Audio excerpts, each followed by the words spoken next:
બનાસકાંઠાના અંબાજીમાં પોલીસ કર્મી અને ફોરેસ્ટના 40થી વધુ અધિકારીઓ લોહીલુહાણ।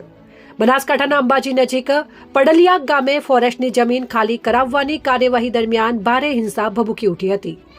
દાંતા તાલુકાના પાડલિયા ગામે કે જે અંબાજીથી આશરે 12 કિલોમીટર દૂર આવેલું છે, ત્યાં સર્વે નંબર 9 કે જે ફોરેસ્ટ વિભાગની જગ્યા છે, ત્યાં સવારે 8:30 વાગે અંદાજિત નર્સરી અને પ્લાન્ટેશનની કામગીરી ચાલી રહી હતી। ફોરેસ્ટ વિભાગની સાથે સાથે પોલીસ અને રેવન્યુ ડિપાર્ટમેન્ટના લોકો પણ તેમની સાથે હતા। અંદાજિત 2:30 વાગ્યાના સમયગાળે 500 કરતાં પણ વધારે જે લોકોનું ટોળું છે, એમને એક પૂર્વ આયોજિત રીતે કહી શકાય એવો પથ્થર, ગોફણ અને તીર કામઠાથી હુમલો કર્યો છે।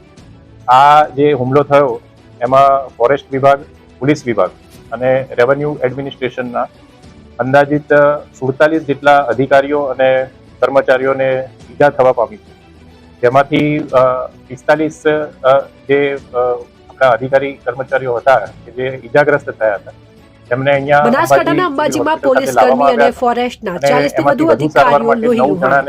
બનાસકાંઠાના અંબાજી નજીક પડલિયા ગામે ફોરેસ્ટની જમીન ખાલી કરાવવાની કાર્યવાહી દરમિયાન ભારે હિંસા ભભૂકી ઉઠી હતી। તમામ જે ઘાયલ કર્મચારીઓ છે, અધિકારીઓ છે, એ હાલમાં સારવાર હેઠળ છે અને તમામની જે હાલત છે, તમામની જે પરિસ્થિતિ છે, એ હાલમાં સ્ટેબલ છે।